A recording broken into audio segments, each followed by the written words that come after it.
1870, and the great American plains offer a vast open region for a new tide of settlement. With few streams and little water, the plains are nonetheless rich in deep, fertile soil.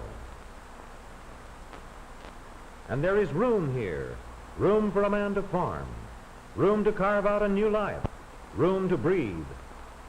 At least that's how the Carter family see it. Theirs is a pioneer heritage. For their forebears, it was then Indiana, then Illinois, and now it is the western plains that beckon. Once it was the pack horse, later the flatboat. Now it is oxen and wagons that carry the pioneers west. The father fought at Tippecanoe. The son was with Meade at Gettysburg. The mother confronted forest trails. The daughter faces the lonely plains. And for the Carter children, there are frontiers yet unknown. The American faith travels westward in the prairie schooner. There are pauses in the journey. Each night, pioneers and oxen must have rest and food and water. Thus, while mother and children prepare a supper of long familiar cornmeal mush, father leads the weary oxen to the banks of a nearby stream. And now, with supper nearly ready, Mr. Carter ties the animals to a tethering stake for the night and joins in the simple meal. Long days on the trail make the hardiest food most welcome. But from a distant ridge, a settler, Mr. Crawford, notices the Carter camp. That means a visit. Ma, see them campers over there? I think we ought to take something to them. It is lonely on the plains in 1870, very lonely. News from back east is always welcome. To settlers like the Crawfords, a visit to a newcomer is to relive their own journey west and to foresee needs and emergencies that will confront oncoming pioneers. Strangers in all but their sharing of a common heritage and a common destiny, established settlers and new arrivals greet each other with warmth and genuine friendship. We saw your camp from the house and kind of wanted to come over and talk. Gets awful lonesome out here. Glad you came. Come over and sit down. Yes, it is good to be with one's own kind again. Where are you from? Illinois. How long you been on the way? About 8 weeks now. Yes, my husband filed his claim last spring and came back for the children in July. You'll find things very different out here. Yes, I imagine we will. So friendly talk goes on around the Carter campfire until, with the setting of the sun over the darkening prairie vastness, there comes a request for music. Music that erases the solitude of the plains.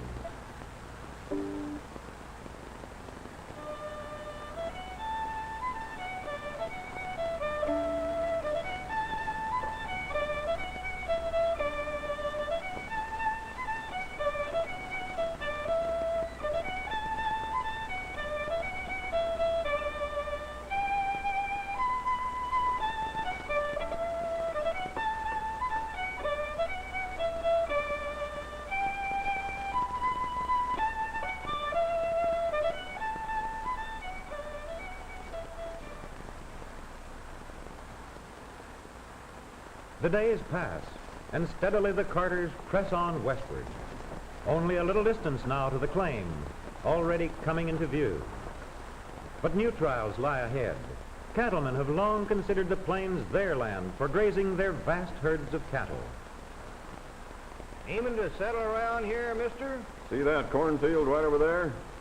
That's mine. This here's cattle land. It's no good for farming. Have you seen my crop of corn? No, but this is all ex-borrow grazing land. That's not what my claim stakes say. Well, partner, as the saying goes, I guess you just have to live and learn. Not very pleasant words to hear. But those who have faced repeated dangers and privations for their staunch pioneer faith are not easily shaken in their resolve. And now, finally, the long journey ends. After nearly 3 months, the Carters are on soil bounded by claim stakes driven last spring.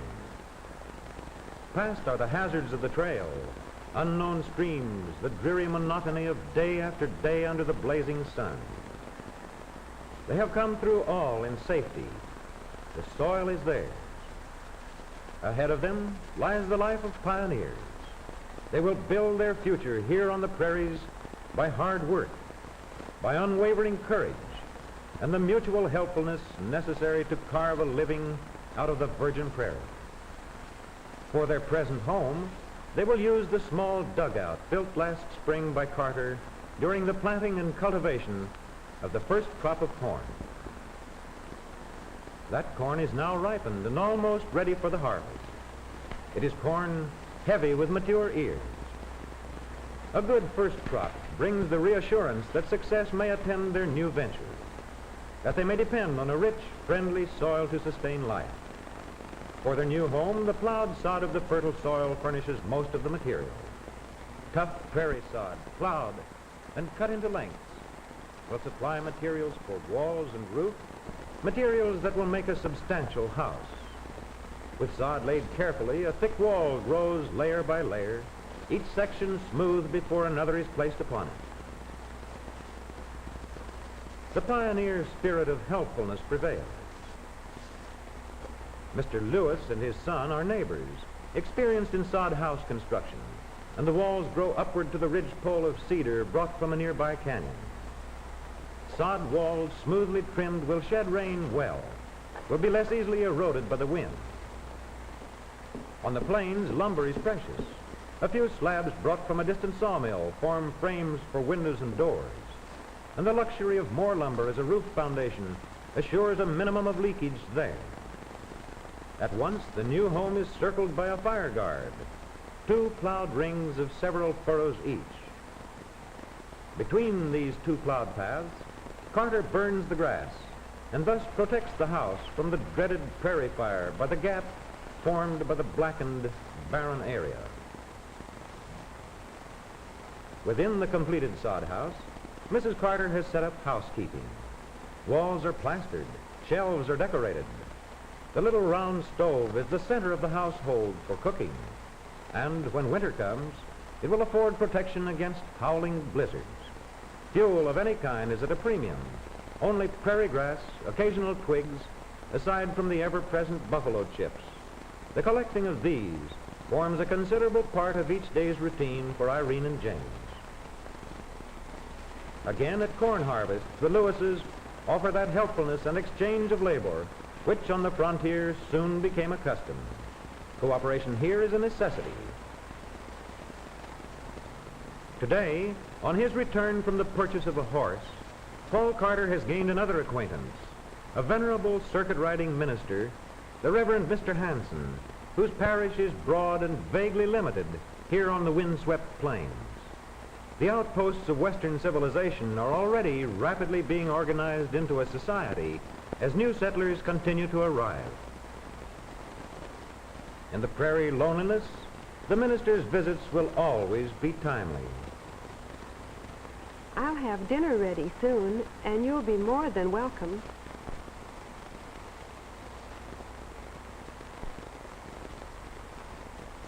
Tell me you're going to have a new school around here. Yes, putting up a building down there about 2 miles. Children will be starting in soon.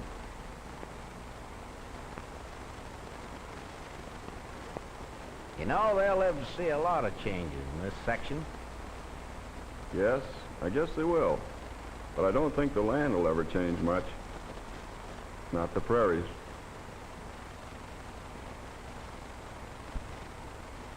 Paul, maybe Brother Hanson here would like to hear some music. Yes, ma'am. We need music out here. Music to ward off loneliness. Music to sustain the high courage needed by dauntless pioneers in their conquest of the plains.